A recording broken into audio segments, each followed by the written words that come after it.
Joining me right now is the Assistant to the President for Trade and Manufacturing Policy, Peter Navarro. Peter, it's great to have you this morning. Thank you so much for joining us. And I know you've been working on lots of policy with regard to creating jobs. What's your expectation for growth this year and next, Peter? First of all, you're cracking me up this morning. I'm following UFOs. That's all good. But one thing, the only thing unidentified these days is whether Kamala Harris and Joe Biden are going to pack the Supreme Court. Well, we'd love to know the answer. What I can say about these forecasts for 2021, here's the thing. It's like, Maria, you and I used to do this years ago when I was in civilian clothes as a macro forecaster. You can't really make a forecast without policy assumptions. So I think every forecaster today has to have two forecasts. One, Joe Biden's economy. The other is Donald Trump's economy. And if you just break everything down, I think it's pretty clear Joe Biden's economy is depression, bear market. Donald Trump's economy so far has been beautiful. We've got some struggles ahead in 2021, but I think what you need is the greatest jobs president and trade negotiator in history in for 4 more years if we're going to deal with those structural problems. So do you expect growth then at the end of this year and into 2021? Because what the blue chip panelists are saying is that growth is going to slow down to 1.9% this year, followed by 2% in 2021. Even though they're pulling back their expectations on recession penetrating, they do see things slowing down quite a bit. You're talking about President Trump's economy. What are the plans to get those growth numbers up? And do you expect growth in 2021, Peter? Well, this is deja vu all over for me. In 2016, we had the same issues where we had kind of this new normal. We all remember that, not fondly, where we could never grow more than 1 or 2%. That was the Biden-Obama world. And what President Donald J. Trump did going into January of 2020 was consistently outperform those forecasts and outperform those expectations. So here's, Maria, here's I think the way to think about it.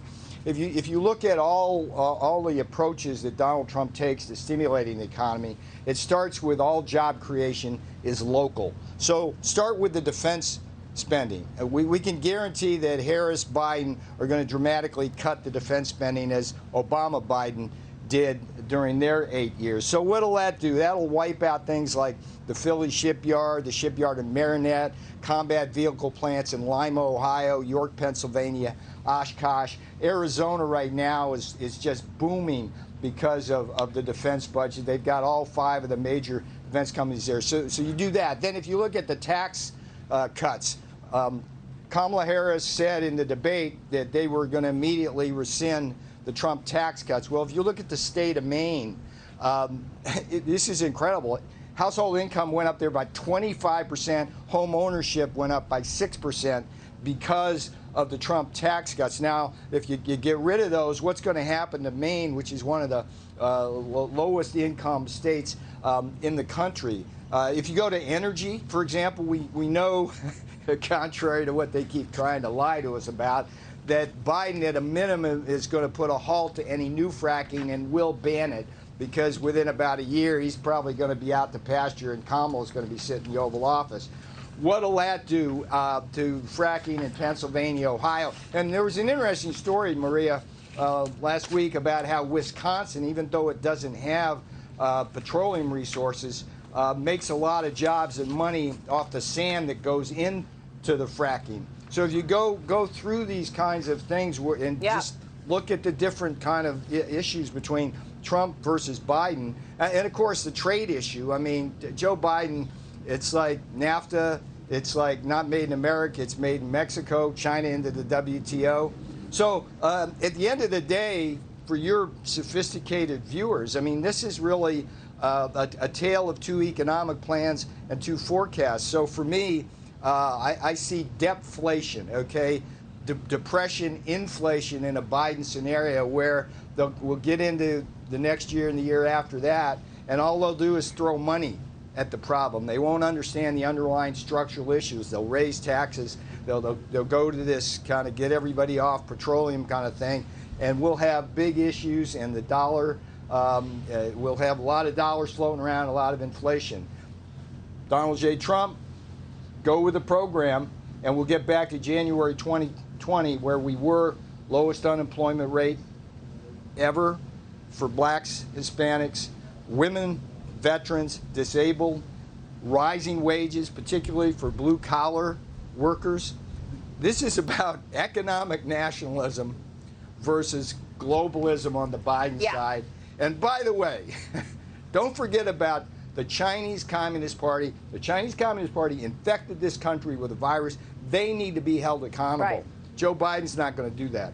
So, Peter, President Trump is headed to Pennsylvania tomorrow for a campaign rally, continuing his pitch to bring back American jobs, pull this economy out of the pandemic recession. What is the plan to help American workers? How significant will we see the onshoring move, what Nancy Lazare is calling a manufacturing renaissance? The key to the whole onshoring really are the Trump tariffs. I mean, if we've learned anything from that, if you look at the Trump tariffs on China, for example, the trade deficit with China finally began to fall in 2018. We never really seen that before. If you look at in Pennsylvania, I mean, what's Joe Biden, the kid from Scranton who hadn't been there since he was 9 years old, which was, like, I don't know, 70 years ago, right? He's going to take off the steel and aluminum tariffs. You can take that to the bank. What's that going to do? We had 29 separate steel investment projects worth billions and billions of dollars right there in places like Pennsylvania. So, again, I think this campaign is, the Democrats want to make it about something else than China and the economy. And the president is going to be traveling all around this country, reminding people that he is the greatest jobs president, the greatest trade negotiator in history. And if we're going to get through the troubles that we have now, the troubles we have right now, it's going to take somebody who understands how to build an economy.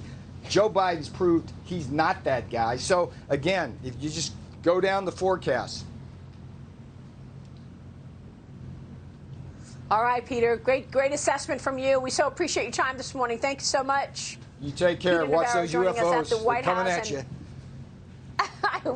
I will. Peter Navarro.